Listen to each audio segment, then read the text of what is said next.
Почнуваме со вториот дел од емисијата, вториот разговор. Господинот Зоран Трајков е во студиото. Вие сте член на иницијативниот одбор на пензионерите за линеарното зголемување на пензиите. Така е. Ви благодарам што денеска дојдовте од Свети Николе. Благодарам и на вас и на вашата телевизија и на сите гледачи што ја гледат вашата телевизија. Така, по пат предпоставам помина се добро, немаше гужви, немаше... Беше добро, малку делот, има измаглица малку на тој дел од Свети Николе до овде, али... Ви благодарам што дојдовте да кажете вашите ставови, вашите планови за понатаму и очекувањата сега по одлуката, односно кога ќе дојде одлуката на Уставниот суд.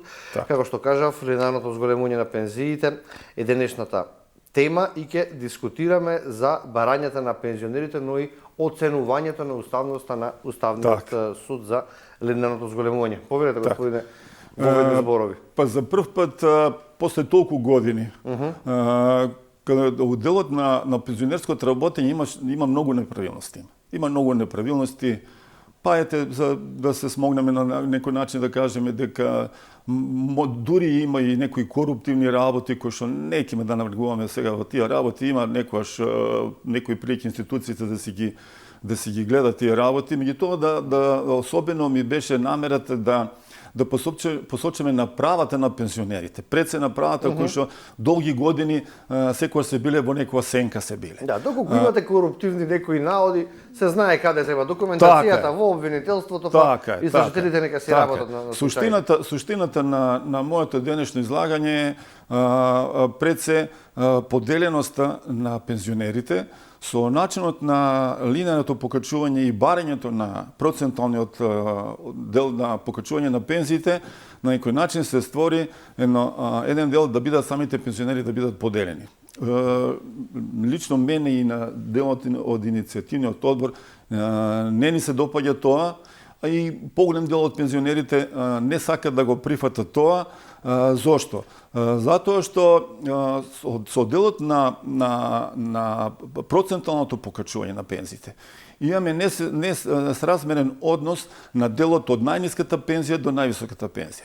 Во период, речеме, може би 15-20 години, тој однос е бил многу помал. Бил е 1:4, 1:5 од делот на највисоката пензија и до најниската. Така е.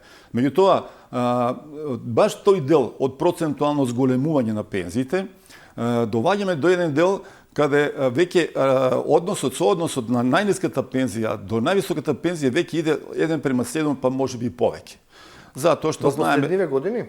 Да, затоа што... Зошто? Па еде со самото покачување од 78% на прецен на функционерските, на овие што се од делот на... Избраните именувани лица. Така, да. Веќе тој јас ќе се створи, ќе биде уште поголем ќе биде.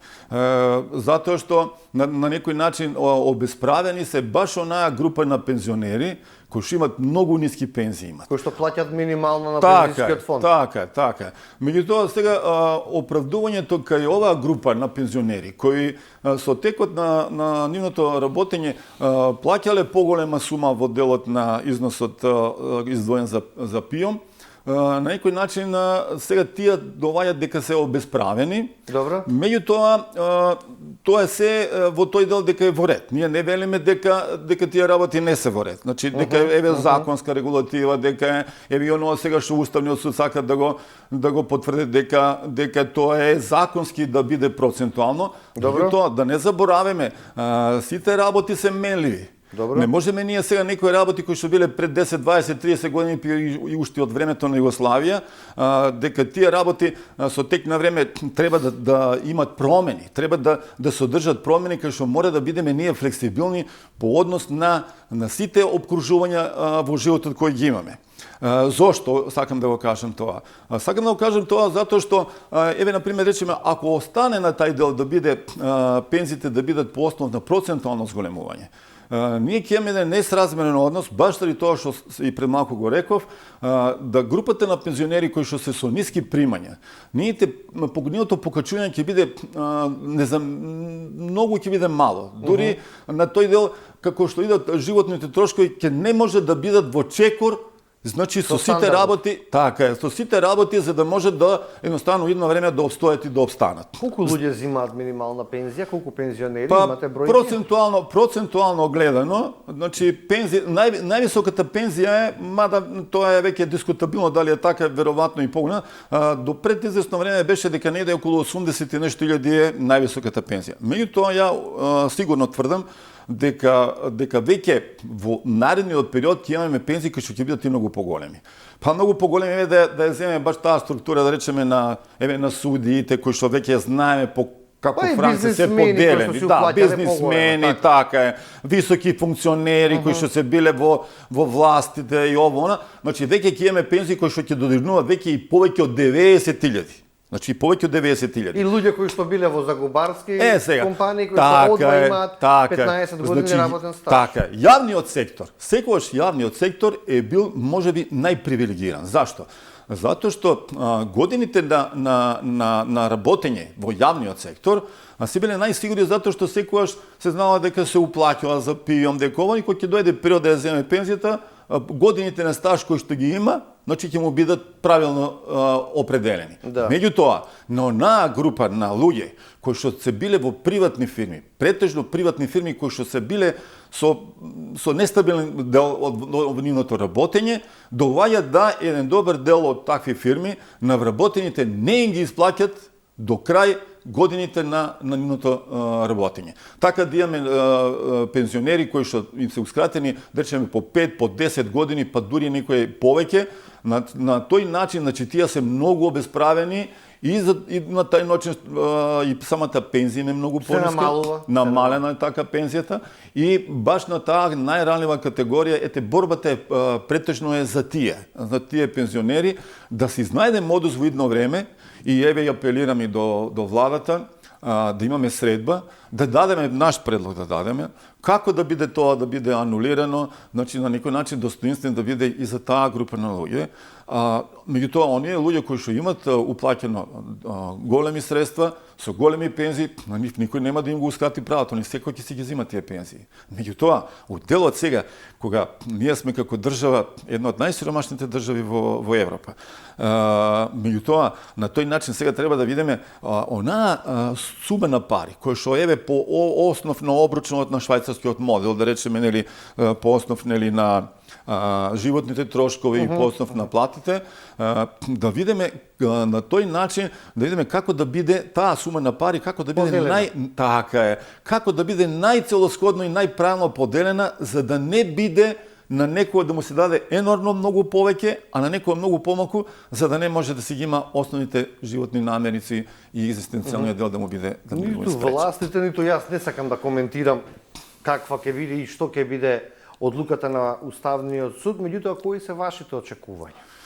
Што сметате дека може да се случи? Лично во тој дел, значи доколку направиме на некој начин, па не би рекол притисок, меѓутоа еве и со самото излегување, да речеме, новие протести, еве најавуваме го, ќе видиме сега во кој смер ќе отидат работи, еве дури сакаме да најавиме протест кој што ќе биде и пред канцеларијата на Европската унија, нашиот представник кој е за Македонија, амбасадорот нивни, така да сакаме да образложиме и тоа, некој ќе па да, ама Европската унија не ги интересира одделот на пензионерското работење. Ако има прекршување Ако има прекршување, така. Тоа не е човечки права, мислам дека ќе се покренат случај, тоа не може да. Така. Ја мислам дека во тој дел треба да се сослуша и тој дел да видиме, значи да не дојдеме на маргините на тој дел, да никој не сака да го потегне тоа прашање. Мада ова е многу осетлива тема и баш заради тоа со сите наши средства бараме да бидеме сослушани, да видат дека на тој начин сакаме да го решиме проблемот, да биде токму за сите. Значи да биде и офатен и на најниска категорија на пензионери, да бидат и овие што пензионери што имат повисоки пензии, на некој начин да бидат и они задоволни, да не постои тој јаз меѓу пензионерите, и не само тоа. Ние се бориме и за други права кои што треба пензионерите да ги имат. Најверојатно тоа ќе се навратиме малку покасно. Пресметките велат дека 75% од пензионерите ќе имаат намалување за 3-4 илјади? Како дојдовте до тие? Вие ми го поставивте тоа прашање. Тој дел од најниските пензии, оние кои што се најосетила категорија, бројката е била негде процентално да е тука негде 75, меѓутоа само знаете како. Овој период сега кога беше ова линеарно покачување по 2.500 денари, значи тука веќе делот од најниската пензија која што веќе се води како статистично дека е негде околу 18.000 денари, збореме по делот на покачувањето 2 пати по 2.500 денари. Иначе она беше многу помалку беше. Она беше негде околу 12-13 илјади. Минималната. Така е, минималната пензија. Меѓутоа веќе со линеарното покачување од 2 пати по 2.500 денари, значи она веќе дојде во еден дел каде дојде до 17-18 илјади. Значи тука е сега она само да изееме она социјална категорија на пензии, тие се знатно помалку. Социјалните пензии, оние значи околу 100 евра. Така, тие се тука неде, но тој до се движат. Меѓутоа оние кои не се у категоријата на социјални пензии, значи веќе додирнуваат до 17-18 илјади и веќе со секој има разлика од 12. Има разлика, секој дека има.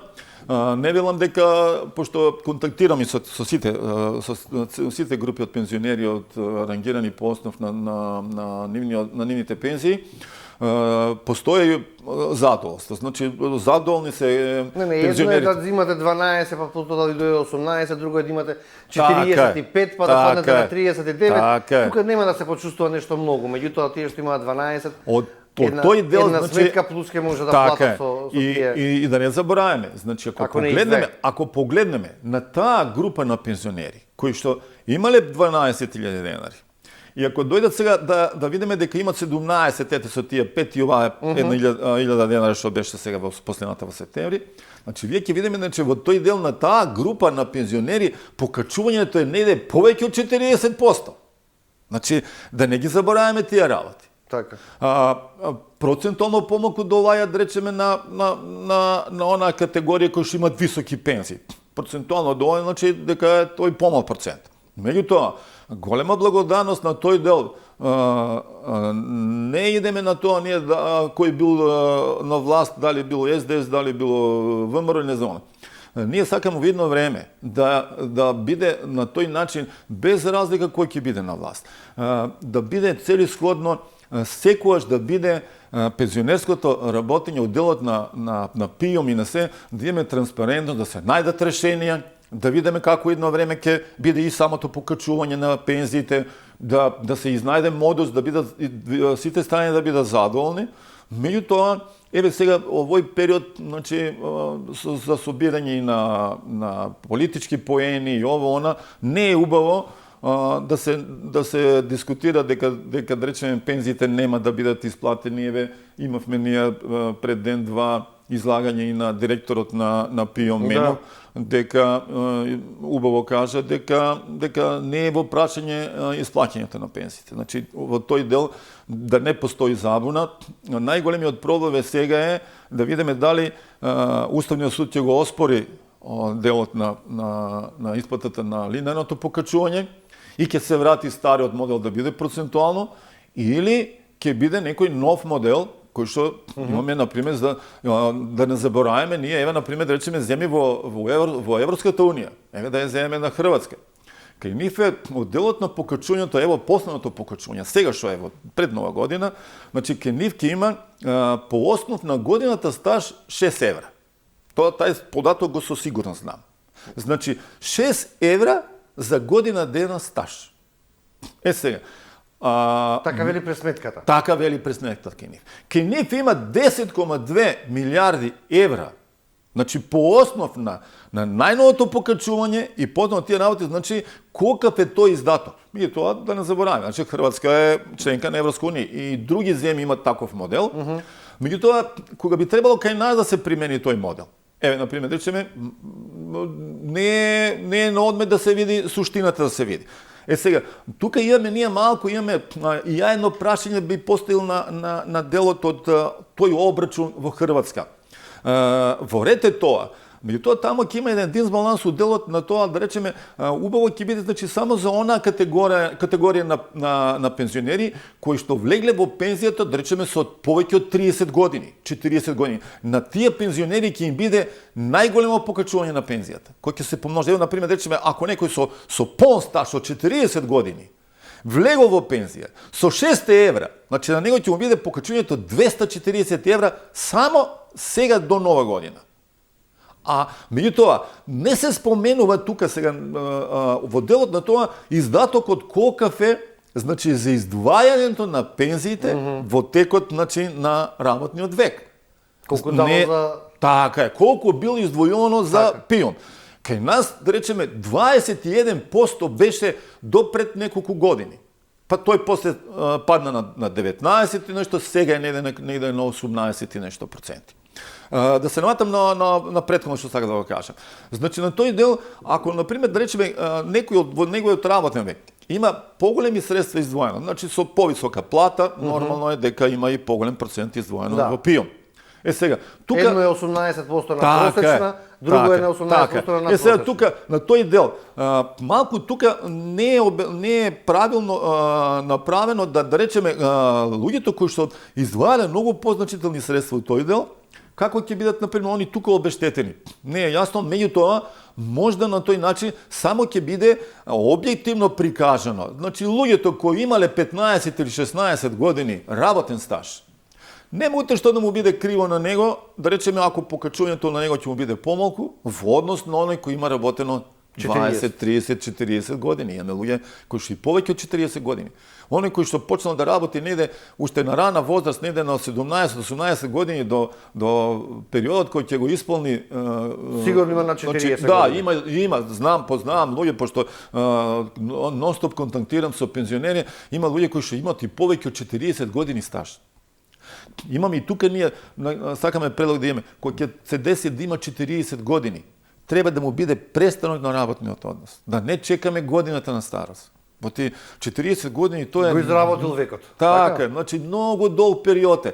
И баш да тие луѓе треба да бидат наградени да појдат и порано во пензија од нивната. Така е. Баш кај што во тој дел имаме ние некој начин и различни делови кај што еве сега сака да се зголеми и старосната група, односно да биде не да биде 64, да биде 67. Да не забораваме, ние имаме примери во скандинавските земји каде веќе не 67 години. Има предлог да бидат и 70 години. И сега ќе речеме, ама како? Па кога ќе бидеме во пензионери? Еве имаме одговор на тоа. Значи, кај нив староста веќе е поместена да не знам за колкав процент е зголемен делот кај што има 100 годишњаци и повеќе од 100 години. И сега кај нив е обрачено, видите како го тоа го разгледува. Викат си, доколку он има можност да биде работоспособен, да биде психофизички, да биде добар на 100 години, значи кај него нема да биде проблем никаков да биде 70 години работниот стаж. Меѓутоа, да не забраваме една работа. Делот на географски гледано скандинавските земји не може да бидат исти со Балканот и да речеме климат и овие услови на живот кои што ги имаме ние овде. И во Скандинавија веќе се работи 4 дена во неделата. Така е. Значи не се работи 7 дена. Така е. На животниот век на тие луѓе е 100 години затоа што баш како што сите услови на живот се сосем различни. Можноста да ја доживее таа 100 година. Па ние имаме примери кај нас грото луѓе кои не можат ни пензијата да си ја дочекат. Не можат ни од тие 60 и кусур години да дојдат. Колку имаме луѓе што починат не можат да си ја дочекат пензијата. Затоа убаво што на некој начин развојот на државата, развојот на општеството е многу различно. Така е. Убаво е власта на некој начин што размислува да нема намера да ја зголемува старосната граница да биде 67, за сега да биде на 64, ми тоа ќе видиме во едно време, ќе видиме како ќе дојде тој дел да биде офатено, значи дали ќе има ептен притисок од Европска унија и од другите меѓународни фактори да мора таа старосна граница да се потргне да биде на поголема разина, да биде до 67 години. Заедничко да се избориме за тоа, нашата генерација треба да дојде во пензија. Па и на мене у делот на протестите ми беше едно од доаѓањите да не е борбата сега само за оваа група. Да, тоа е ланчен систем. Така е. Утре ви пожелувам и на вас како номинирани, работите многу тешка работа, одговорно и пред се, и стресна работа. Значи, и самиот чин да го доживеете тој дел од 60 и колку години, особено, значи е многу тежок период и затоа и тука треба да се гледат бенефити, за да можете кога ќе дојдете тој период да бидете пензионери, да ги осетите вашите благодети од тој, да бидете задоволни, да можете дел од пензијата да си осетите во идното ваше живење. Така. И тоа ви го пожелувам од се срце. Фала ви, Нормално. и јас од се срце ви посакувам долг живот и многу Ви благодарам. уживање во пензионерските денови. Така е. Да ги слушнеме другите барања, освен нели протестот си беше за да не се укинува линеарното зголемување, фактите ги кажавте. Сега пензионерите бараат и К15, покачување на посмртнина од 35 на 50.000 денари и воведување на пензионерска картичка со која што би купувале лекови. Така. Зашто би служила предим картичката, еве да одиме од крај до... Така, еве за картичката, па ќе се навратиме некој друг. И на посмртнината и на К15. Так. Самата пензионерска картичка како картичка е секој пат е различно тумачена, затоа што на некој начин таа картичка прво ќе биде еден вид бенефит за секој пензионер да има таа картичка. По основ на еве ние ако погледнеме еве во соседството. Ја еве често пати гледам кај нив, да речеме во делот на маркетите, секој пат за време на викенд и ово имат, да речеме, попусти од 5, 10, дури до 15% за пензионерите, да речеме во маркетите во Србија, во Идеја, во не знам тие што имат они Рода и не знам, значи имат по 10, така е, ланец на маркети имат по 10-15% на производи со на производи, на сите, така е, на делот, значи да речеме за викенд по 2-3 дена. Зошто да го не имаме и ние тоа? Меѓутоа и самата картичка кога е било тај бенефит од делот на картичка, тоа ќе биде еден вид идентификационен код кај што со картичката ќе ги имаш и другите бенефити. Да појдеш да речеме и во аптека, да речеме со фармацевските гиганти, така, со фармацевските гиганти, кој ќе влезе, ако не друго за сите пензионери, бар да биде за најранливата категорија, социјални пензии, ово, да можат да дојдат колку толку да има 5%, 10% да се имат на лековите, оние што се бар најбарани за хроничните болни, значи да бидат на некој начин, да бидат ете на некој начин со бенефит да може да се ги земат поевтино. Картичката како картичка утре да појдеш и на многу други места. Например, да речеме по делот на окружението наше, да со картичка да имаш попуст секаде кај што ќе треба да појдеш да го имаш тој попуст. Да отидеш и на утакмица, па картата да ја платиш ако треба 5%, во кино, во театар, и не знам, во ресторант и ово. Значи тоа е се пред се од разбирањето и на другата страна.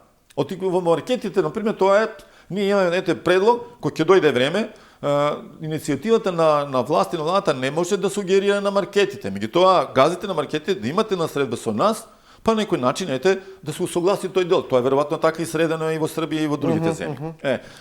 Не само тоа, да имаме, например, да речеме и по основ на ваучерите, кои што се да можат пензионерите на некој начин, бар она што се категорија со хронични болни, да имат по 5 дена во бања, да престојуват еден ваучер, еден дел малку, да не мора целиот трошок да им се сноси, ама ваучер, речеме, така е, од 5.000 до 10.000 дена, зависи сега по можностите, да им се даде на тие пензионери, да можат на некој начин, да го има тој благодет, бар малку да им се десе, во нивниот живот, кој што инако им е мако трпен, да можат малку да ги осетат тие некои бенефити и привилегии. Сте разговарале со некој за ова од властите? Сте дали идејата? Па тоа е нешто сега малку поново во овој период. Ја лично имам прилика видено некои такви картички, кои што, да ви кажам искрено, прво ги немат, сите пензионери ги немат тие картички, имат само одредена група на пензионери. Како ги имат добиено, не знам, не ми е јасно. Тоа ги имам видено, тоа се најобични хартени картички кои се... Тука кај нас во Да, во Македонија. Ги имам видено. Како се тие издавани, мене искрено не ми е јасно. Еве имав прилика да видам. Не знам, но ќе се потрудиме. Ми тоа обична хартина картичка, како се делени, како се воопшто не знам. Меѓутоа ќе разбереме да видиме кој ги има поделено. И дури таа група на граѓани дури ги имаме прашувано. Да, вика, ние кога појдеме некогаш самите маркети дадат ни 5%, не повеќе од 5%. До сега им давале.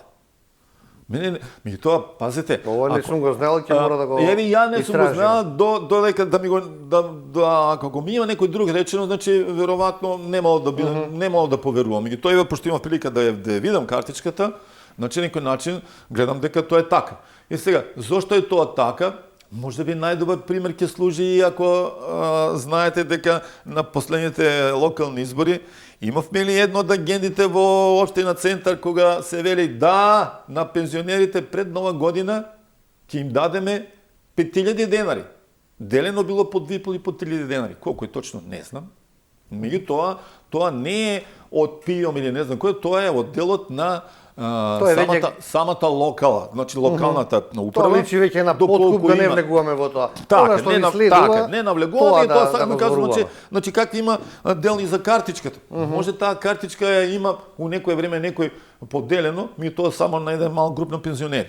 Не, картичката која ќе биде За сите зборуваме. така е. За сите. Значи таа картичка пред се ќе биде нешто што е стварно вредно, што е стварно добро направено. Што ќе се идентификува само за пензионерите. Што ќе се биде идентификувано да биде привилегија на секој пензионер таа картичка да има и таа картичка да биде таков бренд кој што ќе биде сега, например, да речеме со чекор на ова вештачка интелигенција, ово она што кој ќе биде препознатливо, да не е да биде нешто направено. Да се фалсификува. Така е, да биде со можност да се фалсификува, да биде со можност да биде нешто не стручно направено, значи стварно да биде добро направено. За погребнината да кажеме, немаме уште многу време да ги фатиме сите. Во ред. Значи во делот на погребнината беше 30.000 денари. Па после не 35.000 мислам дека е, и сега барањето е на 50.000 денари. Па тоа ќе е нормално дека е тоа така, средства да бидат поголеми затоа што и самите трошкови знаеме дека е така. Зошто? Па еве на пример речеме и кај за Свети Николи. Претходниот период беше, значи уделот на тоа многу поевтини беа затоа што секој месец ние у локала си ги плаќаме паричен надоместок за погребнината и кај што гробното место ти на некој начин ти е сигурно и го има. За разлика од други општини кај што верувам во Скопје сигурно не е така или не знам. Меѓутоа, тој надоместок сега откако веќе и тај дел почнуваат приватни фирми да влегуваат, значи самиот издаток е веќе многу трошокот е многу поголем. Така да таа сума од 35.000 денари, што ќе биде сега предлогот наш да биде до 50.000 денари, бар колку толку у тај немил, така е, у тај немил настан, нормално ли, у тај немил настан, бар колку малку да му биде исчекор да му се трошковите на некој да му се намала за да може у тај дел да биде бар подостоинствено и тај последен момент кој треба да се направи. Тоа е околу тај дел. Другото беше за К15. За К15. Работените збиваат К15 од работодавачите како 13-та плата. Ова е сега нешто 13-та пензија. Така. К15 не може прво пред се законско основа да биде да се каже дека е К15. Значи не може да биде К15, не може да биде регистрирано како К15. Меѓутоа некоја форма на 13-та пензија барате, како форма на 13-та пензија, како форма на една на полна пензија, нешто така. Па нешто. Ние ќе бидеме благодарни на некој начин да има добра волја, нормално сега да имаме колку средства ќе има, да има на тај дел бар ќе бидеме задоволни, да речеме да биде и 5000 денари, сега да не бидеме превише скромни, сега да не ни се даде 1000 денари, да ништо нема да личи тоа. И тоа, значи у тој делот и кој ќе се каже К15, знаеме издатоци на К15 колка се. Има, значи, К15 кои што се малку со многу поголеми, на различни места различно се исплаќа, така да али си има граница колку треба да биде минимално на примање ново, сега да не навлегуваме тоа, меѓутоа и тука да не дојде сега па некој да се дрзне, па да рече да, ама ја земам пензија 70.000, на мене К15 нормално треба да ми биде 20.000, не знам колку. И сега оној што зема пензија не така. Значи, за сите исто. Така е. Значи да биде која ќе се каже пред нова година, ете, како убав гест е тоа. Не знаме сега, нормално треба да се види колку средства има, значи многу работа се тука прашање. Треба да предвидени пари во буџетот и така натака. Така е, така е. Меѓутоа, кога би било тоа така, ете, убаво би било тај гест пред нова година, убав гезе било, ете, да биде и 3000 денари, и 5000 денари, сега хипотетички го збориме тоа, не знаеме како, и тоа гледаме и бореме се и за тој дел да биде некој начин да биде еден мал паричен надоместок кој што многу добро ќе им дојде на пензионерите пред Нова година, пред Божики ти убави празници кои ќе се после. Јас мислам дека најубаво ќе им дојде на внуците. Па, секако се слагам за тоа што знаете како е? Нема поголема гордост за дедото кога сака, кога може на внучите да дојде да му даде 100 денара, 200 денара, збориме за скромни работи. Не збориме за големи суми. А колку ќе биде тоа за самиот пензионер, кога нема да има прилика на внучето да може да му даде 100 поголема болка нема, верувам. Ете, многу убаво кажано. Има ли поголема болка и има ли поголемо незадоволство кога не можеш на најмилото чедо да не можеш да му дадеш 50-100 денари? Страмата. Јас сакам да ви се заблагодарам тука. Интересен разговор, ги кажавте, сите ги отворивте, сите карти. Така. Што барате, како барате, ние бевме и на протестот. Така. За овестите можеме да објавиме 2,5 минути толку дозволува времето во информативното изданите. Имавте простор да кажете, се надевам дека надлежните го слушнаа вашиот апел, па ќе видиме како што ќе биде. Пак ќе речем огромна благодарност на вашата куќа, на вашата телевизија, што ме поканивте да дојдам и на некој начин да ги објасниме многу работи кои што во делот на тоа и на самото граѓанство, а и на структурите кои што ги водат работиве, значи за да им биде јасно за кои работи се бореме, оти некои ни именува со различни називи, не сакам да навлегувам во тоа, значи да видиме дека ние сме структура која што ќе идеме до крај, ќе се бореме за нашите права, пред се за правата на сите пензионери, не само на оваа група кои што линеарно барат, него и за онаа група на пензионери кои се со поголеми пензии. На овој начин со овие барања што ги имаме, привилегиите си нивни. Значи, картичката ќе добијат, сите пензионери ќе добијат. Покачувањето, ако успееме за пред Нова година, тој паричен надоместок за сите да биде, или да видиме како. И еве за погребнијата, за сите тие работи, за многу други работи кои што ќе дојдат, ви благодарам и да дојде време, ако има прилика, пак да не поканите. Се надам да ќе бидат со убави вести. Да, со убави вести пред се и за тоа голема благодарност до вас, до гледачите кои што не гледат и да се гледаме да даде Господ за убави работи. Ето така. Фала ви уште еднаш. Благодарам.